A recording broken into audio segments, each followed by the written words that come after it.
applause as he comes up. Joining him will be, and I should say, a very dynamic man who led all of us to God this morning, the Honorable Minister himself. Let's put our hands together for the Honorable Minister. Honorable Ahmed Ibrahim, Member of Parliament as well, and the Minister for Local Government, Chieftaincy and Religious Affairs. Distinguished ladies and gentlemen, also, I'm inviting upstage the head of the Office of Civil Service, Dr. Evans Agridako. Let's put our hands together for Dr.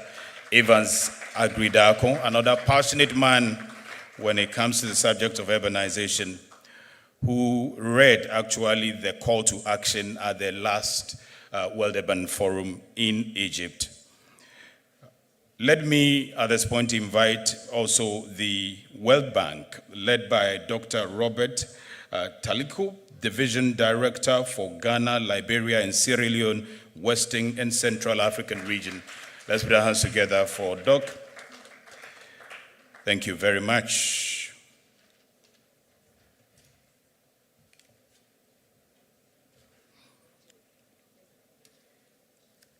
All right. Okay, I think we have the high table set at this point, but we still have very, very important, even though all of us are extremely important personalities in our midst. I think I recognize, if I look through some individuals that I personally can recognize immediately, and I see the Director General of the National Development Planning Commission with us. Madam, it's good to see you, Planner. And let's congratulate her with a big round of applause, please. Also with us is Honorable Rita Nana Adole Suwa.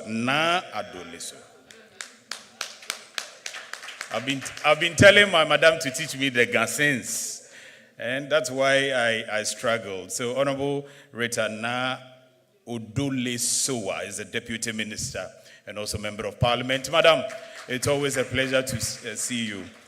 I'll learn how to pronounce the name, and please forgive me. Okay. Distinguished ladies and gentlemen, let me also say that Madam Ifuakan was here earlier. We have to show a lot of appreciation to those who have made this program possible, the local government department, the ministry, the team, the entire team there who always work tirelessly to make these exercises the remarkable one that we see all the time. And the public relations department headed by my own senior brother, Prince AJ. Prince, shall we put our hands together for the new PR manager at the ministry? Let's put our hands together for him, please. And thank you for a wonderful job done. Distinguished ladies and gentlemen, at this point, we are going to hear from the Municipal Chief Executive Officer for Korle Klottey Municipal Assembly, Honorable Gezi. A big round of applause for him as he welcomes all of us, please.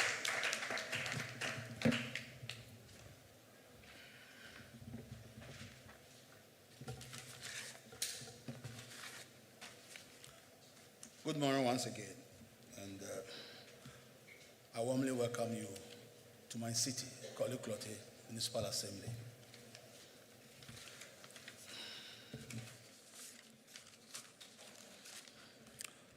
Honorable Chairman, Honorable Joseph Yerichere, Honorable Ahmed Ibrahim, Minister for Local Government, Chieftaincy and Religious Affairs, esteemed representative from the World Bank, partner organizations, and development partners, directors of the ministries, agencies, and department, the press, distinguished ladies and gentlemen. I am honored and privileged to welcome you all to the launch of the Ghana Sustainable City Strategy. On behalf of Korle Klottey Assembly, Koguma, I extend my warm welcome to all participants gathered here today. United by our shared vision for a greener, more resilient, and more prosperous urban future for Ghana. I also wish to express my sincere gratitude to our Minister for Local Government, Chieftaincy and Religious Affairs, and development partners for selecting our city to host this very important national event.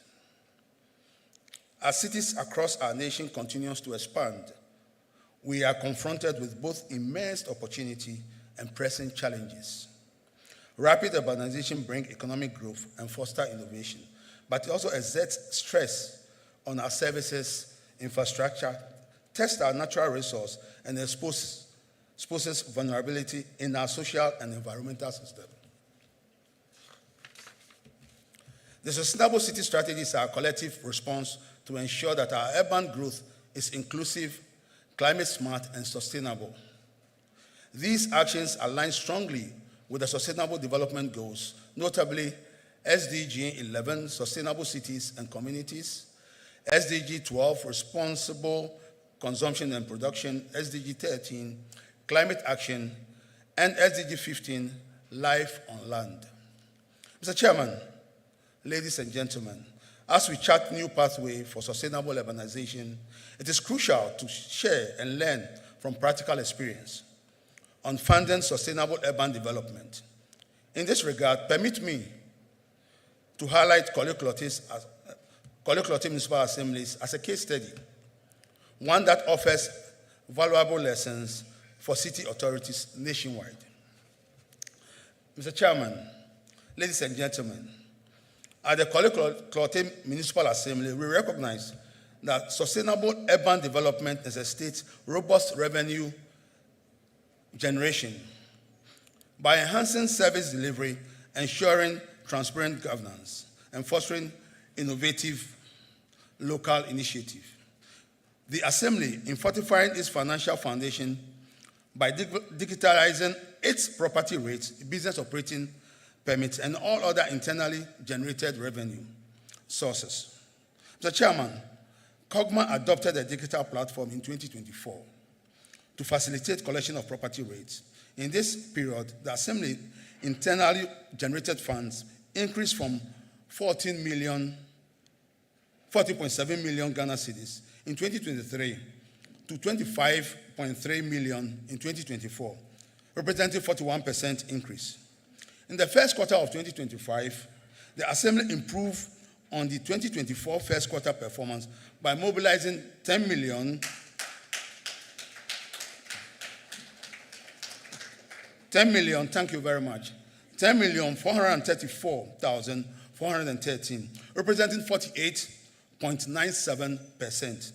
This is attributed to the IGF digitally payment system. This impressive first quarter performance has necessitated us to move upwards review of the 2025 IGF budget from 30 million to 40 million Ghana cedis, with property tax expected to contribute over 20 million Ghana cedis. The Assembly has projected that by the end of 2029, 80% funding for its local development intervention should come from the internally generated funds. Thank you very much. These efforts not only support improved infrastructure and essentials, but also empowers us to invest in projects that elevate the quality of life of urban residents. We should commit to safeguarding biodiversity within our urban space. By integrating green landscape, we are working to preserve the vital ecosystem that underpin our health, resilience, and economic vitality. This approach aligns with the best national and international practices, ensuring the economic development is closely tied to conservation of our natural heritage. We should transform waste into resource, promote recycling, and foster sustainable production and consumption patterns. By partnering with enterprises and community organizations which are into innovations that reduces environmental impact and create green jobs, we will position our city as leaders in circularity. These efforts are not only environmentally sound, but also economically advantageous, contributing to sustainable growth and resilience. Mr. Chairman, decarbonization is another important component of sustainability. We are encouraged to actively participate in Ghana's broader climate agenda by promoting renewable energy, air quality, supporting electric mobility, and implementing energy-efficient solutions. Engagement in carbon market projects such as waste to compost, biogas, and transformative cook stoves demonstrate our commitment to reducing emissions and leveraging climate finance for local development. This initiative will create jobs, attract investment, and help Ghana meet its ambitious target under the Paris Agreement. Mr. Chairman, I wish to emphasize that the journey to sustainable city is a shared responsibility. It demands collaboration between government, both central and local, and the private sector, civil society, and our communities. Together, let us seize this moment to chart a path that not only addresses today's urban challenges, but also unlocks a future of opportunity, equity, and environmental stewardship for all.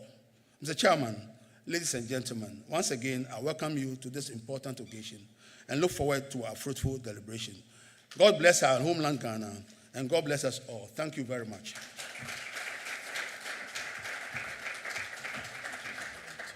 Let's continue to do it better for them, please. And I'm happy about the successes that have been chalked. So let's do it better. The chairman said he didn't hear it. Okay.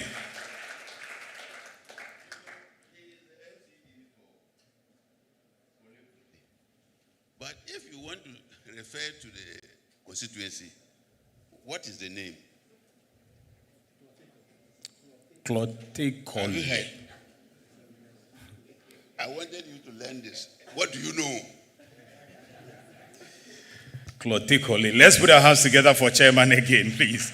We will continue to learn under his feet throughout the program as we move on. But there's very important, something that we all need to take a look at. And it's important that the chairman referenced the MCE once again. His municipality is one of the good ones, the best ones that are doing so well within the Greater Accra region. They've been excellent, and I'm sure that's one of the reasons why the minister and all of us clapped for him when he referenced some of the revenue gains that they are making. But you see, that constituency is like wearing white, where we are all seated, and you have somebody spilling black charcoal or something dirty close to you all the time. I'll say this. There's a municipality that is also close by him that are constantly bringing filth to Cloticoli. And they are one of the municipalities that need strategy to ensure that when they wear white, they avoid the filth. When they wear white, they look clean all throughout. One of the more reasons why this strategy, we are here to ensure that we get that kind of synergy, be able to keep our municipalities the best way we want and let everybody tag along. Distinguished ladies and gentlemen, once again, let's clap for Cloticoli. I reference that because we are coming to watch a video that will give us a good picture of sustainable cities and the sustainable cities strategy. The reasons why we need a strategy. If the techies are ready, let's get the video setting. And while they do that, let's begin to absorb some of the itinerary or the programs that we have in the next couple of minutes before we hit noon, by which time we'll be ending the program. We've got a panel discussion coming up, very insightful one you can't afford to miss. Would all and treat everybody to be very attentive. Okay, we sorted techies, please. Good. Yes, please. Thank you. Welcome to Ghana, an increasingly urbanizing country with over half its population now living in urban areas. Ghana is one of the most urbanized countries in sub-Saharan Africa. In just 3 decades, the urban population in Ghana has quadrupled, from under 4 million in 1990 to over 17 million today. Urban areas are the engines of growth, but they are also at a crossroads, facing challenges that will define our shared future. Urban sprawl, informal settlements, traffic congestion, and climate risks are straining our cities. But what if we could turn this around and make our cities greener, more inclusive, and more resilient? The Ghana Sustainable Cities Strategy is our roadmap to do just that. Developed by the government of Ghana with support from the World Bank, the strategy reviews the state of our urban areas and responds to key development questions. In the context of extremely scarce resources, which cities and sectors should be prioritized? Where can government act to substantially shift the trajectory of urban in the form of metropolitan scale development to make the most impact? To measure the current sustainability of urban areas in Ghana and identify areas of relative strengths and weaknesses, the strategy introduces 72 sustainable development indicators under 3 key pillars, which are urban systems, people and economy, and environment. According to Ghana's Air Quality Management Plan 2024, emissions from the transportation sector account for over 70% of ambient air pollution, reflecting rapid motorization and dominance of older, poorly maintained vehicles with high emissions profiles. 3. Climate vulnerability. Floods and heat waves are intensifying, especially in informal settlements on floodplains. Statistically, an estimated 40% of Ghana's population is at risk of being impacted by some form of disaster each year. 4. Inequitable access to services. Many urban residents lack affordable housing, clean water, and sanitation, especially women and the poor. 5. Underinvestment in infrastructure. Ghana needs $37 billion annually for infrastructure, 40 times more than current spending. If left unaddressed, these trends will deepen urban poverty and derail growth and development. To tackle these challenges, the strategy recommends 4 bold actions. First, target fast-growing cities where smart planning can still shape the future. Secondly, invest in high-impact sectors such as solid waste, mobility, housing, and land use. Mobilize capital through strengthened property taxes, land value capture, and PPPs. And last but not the least, incentivize coordination to improve the impact of investment. With the right investment and partnerships, Ghana's urban areas can become hubs of innovation, opportunity, and climate resilience. Together, let us build the urban areas we deserve: greener, more inclusive, and ready for the future.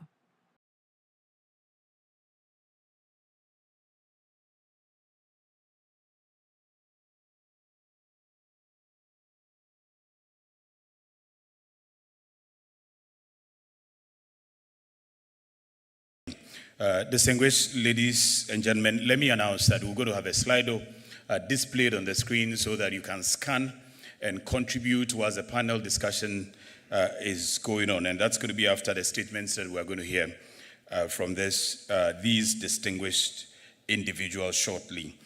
And once again, we thank you for that beautiful video, for the insight that you have given us. We're going to take a statement from the bank, represented here by Dr. Robert Talesio, the Division Director of Ghana, Liberia, and Sierra Leone, Western and Central Africa region. Let's put our hands together and welcome the Director, please.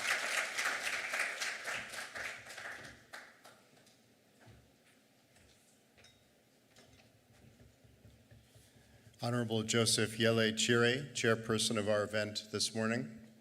Honorable Ahmed Ibrahim, Minister for Local Government, Chieftaincy, and Religious Affairs, the Municipal Executive, Development Partners, distinguished participants, members of the media.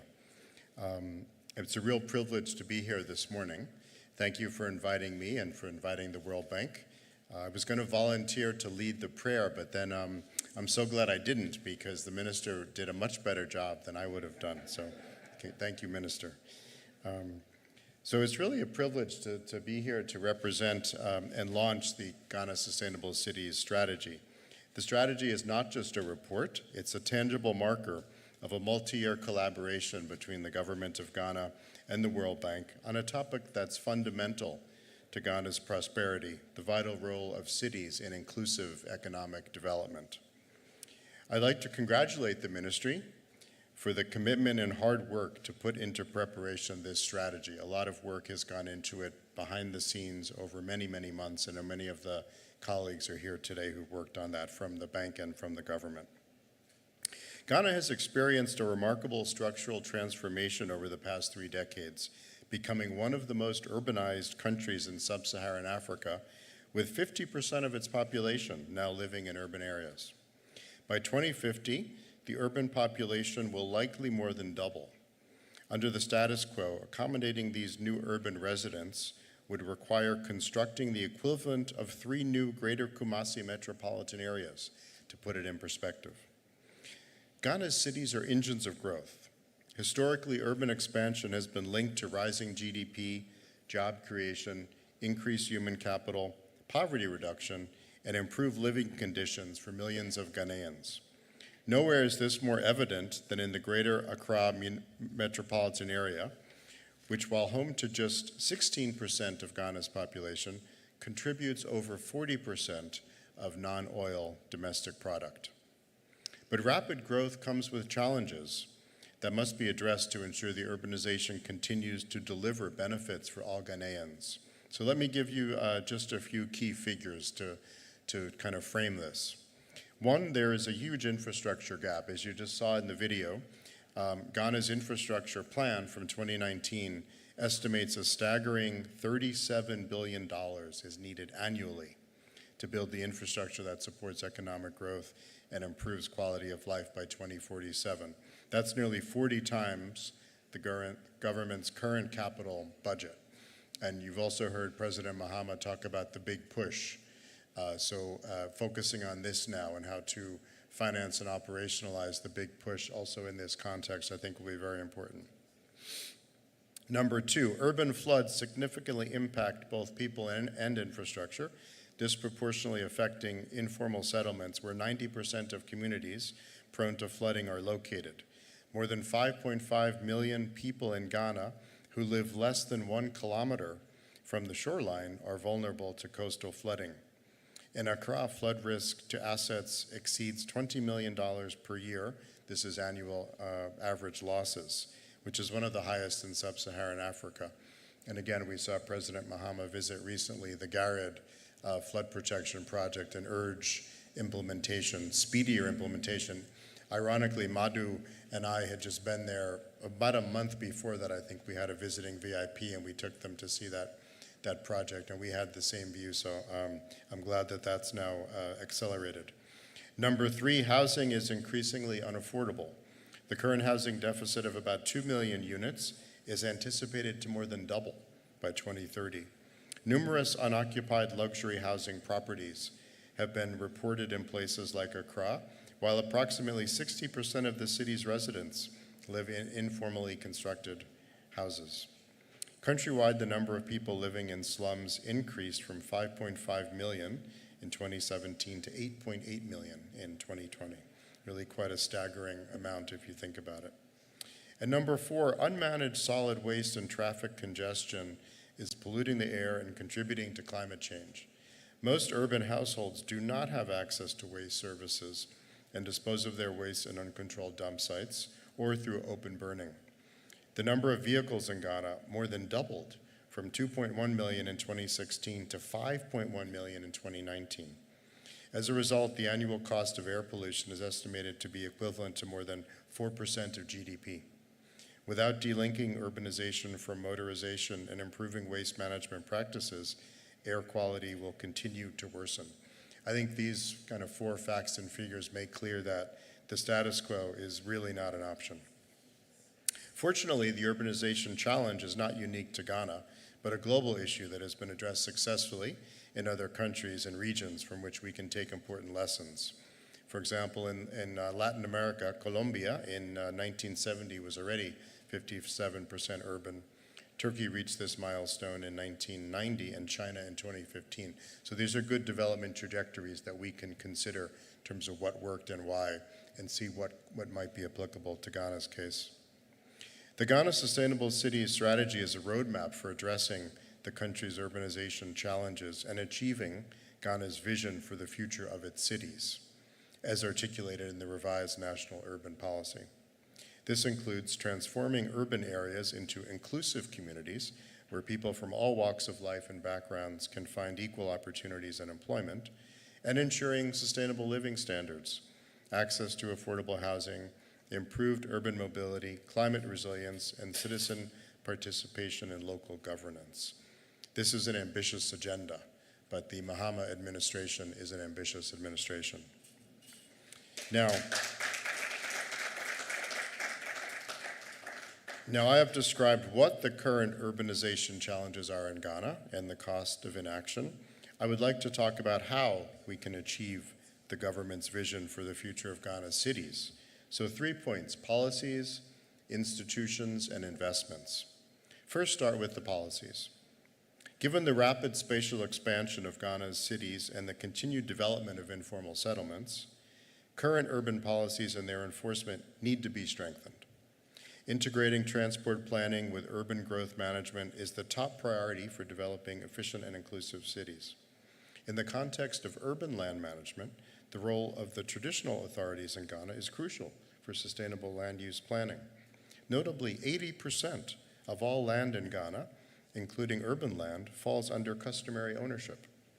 The reformulated mandate of the Ministry of Local Government, Chieftaincy, and Religious Affairs provides a new and unique opportunity to co-create solutions to better management of land, especially for the urban development and affordable housing. And I know that the implementing regulations for the land law are under development. The land law from 2020, I believe, and so the implementing regulations are making their way through a lot of good consultation with citizens, with the chiefs and others, and those should be, I understand, developed before the end of the calendar year. Second, strengthen institutions. Ghana's decentralized administration system has strengthened over the past 10 years, but most decisions and financial resources are still controlled at the national level. Local government autonomy requires strengthening of governance capacity and a significant increase in internally generated funds, which currently account for only 25% of total municipal revenues. And we heard the chief municipal executive talk about that as well, the importance of that and what they can be doing on that. The two main channels through which Ghanaian cities can expand their own source revenues are increased property taxation and land value capture from public assets and land. Several land value capture instruments are authorized for use in Ghana, including levies to recover costs from the impact of private developments on public infrastructure use. But widespread uptake by MMDAs requires targeted strengthening of administrative capacity. In China, for example, land value capture is a major source of revenue for local governments and is often channeled toward urban infrastructure. The scale of the revenue there is substantial, with local governments capturing hundreds of billions of US dollars annually. The full devolution of solid waste management responsibility to MMDAs, including the collection and use of fees to engage the private sector, is also a top priority. Here again, the institutional realignment of sanitation to the Ministry of Local Government, Chieftaincy, and Religious Affairs provides an opportunity to enable the policy and financial management changes needed to make this happen. Finally, focus on investment. We must focus on investment where it counts, sectors with the greatest potential to drive sustainability and economic growth: urban mobility, solid waste management, affordable housing, land management. Today, Ghana is experiencing productivity losses due to lack of urban transport. In Kumasi, for example, congestion accounts for an average income loss of more than 2 workdays a month for formal sector employees. For Ghana's cities to become more productive, significantly more investment is needed in urban transport, especially mass public transit. Every $1 invested in public transport could generate $5 in economic returns, while every $1 billion invested could create 50,000 new jobs. In Lagos, for example, investment in BRT infrastructure achieved a reduction in the cost of public transport by about 30% for 200,000 daily passengers between 2010 and 2017. And in Dar es Salaam, the initial phase of the BRT has reduced travel times on the corridor by over 50%. I was also in Dakar last year, got a chance to see the new bus rapid transport system there. It's quite impressive. Infrastructure investment requires money both new sources of funding and better utilization of existing capital flows. Attracting private capital, especially through public-private partnerships, will be necessary as public resources, including official development assistance, are simply not sufficient. Prioritizing investments through robust project appraisal and sound governance to ensure speedy implementation and good financial management is also essential. Finally, strengthening coordination among local governments and development partners will maximize the impact of every investment by reducing duplication and enhancing the strategic targeting of donor resources.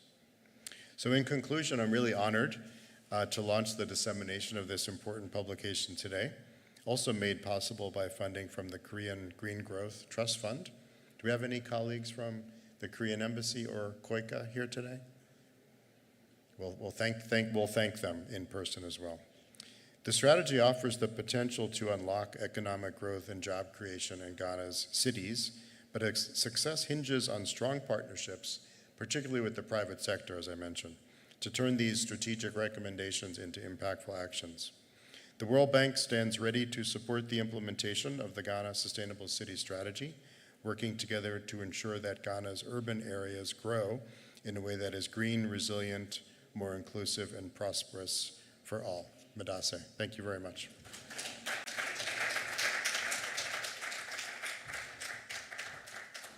Thank you. Let's do it better.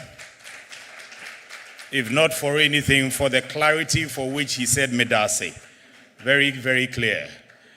Thank you very much, Dr. Robert. Distinguished ladies and gentlemen, so the call there was clear. We should prioritize investment in urban mass transport, and that's infrastructure along these areas, housing and sanitation, water and health facilities, disaster management, and all of that. That is why this event in particular is extremely important, having a strategy to ensure that we have sustainable cities.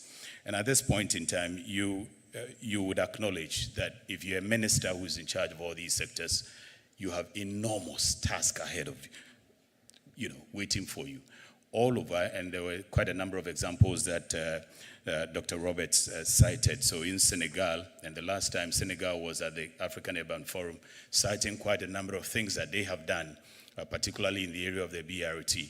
You go to Nigeria and examples are coming up. Some of us who were in Addis for the African Urban Forum also saw the building that is, the new city that is happening in Ethiopia, Addis Ababa, the capital. Those who were in also Egypt, Cairo for the World Urban Forum, also witnessed the enormous work that's been done in the new Cairo area. There's a whole lot that have been done all over and globally, and Ghana is no exception. Somebody says, Ghana, you had flood, and just, according to the person, just 3 people died, and you are crying. Somewhere, hundreds of people have died, and they are not wailing. We cannot afford to lose one life. That's why we take this assignment seriously. Having a strategy to ensure that no life is lost when we have flood. Extremely important for us.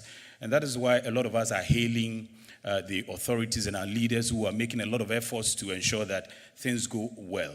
We see our president leading demolition of sites and people who are building in unauthorized places. Our ministers are moving, visiting chiefs to collaborate with them. Because as Dr. Robert said, and that was his last point, strengthening coordination among partners, very key. And that is what they are making a lot of efforts to do. So now we have a ministry that combines religious affairs, it combines traditional authorities. Let me take the opportunity to recognize the presence of the traditional authorities at this point. And we are represented by Obrimpong Dr. Wiche Kojo II. Let's clap for him, please. Good to see you, sir, and thank you for coming. Your presence very much appreciated. He's the paramount chief of Ngleshi, Alata, Jamestown. Another round of applause for them. We can't do it all alone. We need partners. The minister needs partners from the churches, from the Muslim community, and from chiefs and from everywhere. At this time, let's hear from the minister himself, Honorable Ahmed Ibrahim, Member of Parliament, Minister for Local Government, Chieftaincy and Religious Affairs. Let's continue to clap for him. Again, if not for anything, he prayed for us this morning. Thank you. MC, just to remind you that there's a protest from the chairman. And if you don't know, the chairman says you're overstepping your bounds.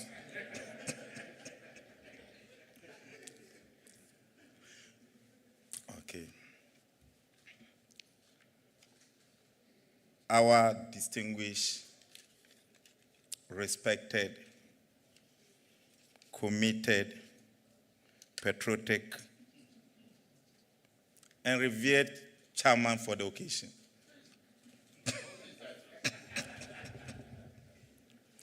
In fact, you are not only chairman for this occasion. When I was a deputy whip, you were still my chairman.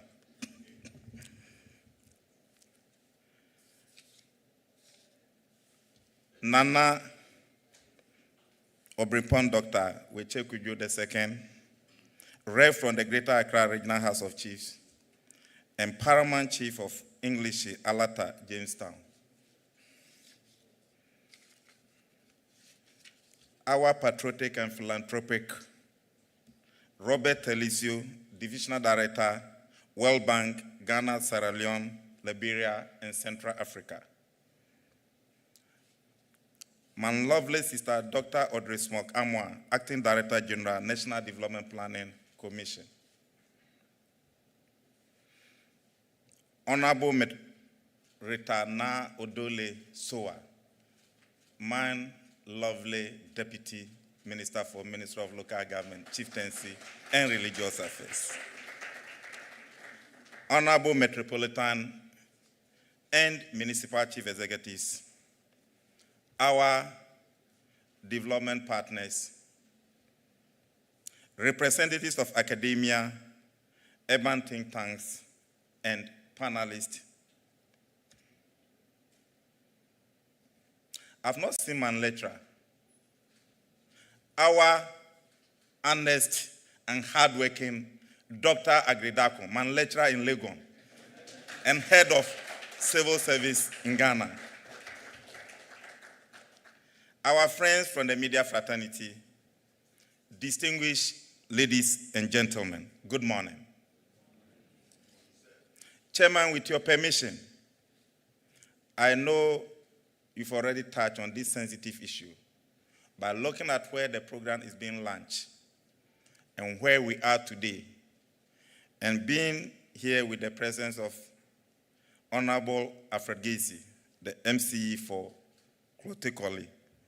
June 3rd was not a good day, but once it has been mentioned, it must be commemorated. Therefore, Chairman, with your vision, with permission, can we be upstanding while we observe a minute silence for this sad day, where we lost 154 souls just with one flood.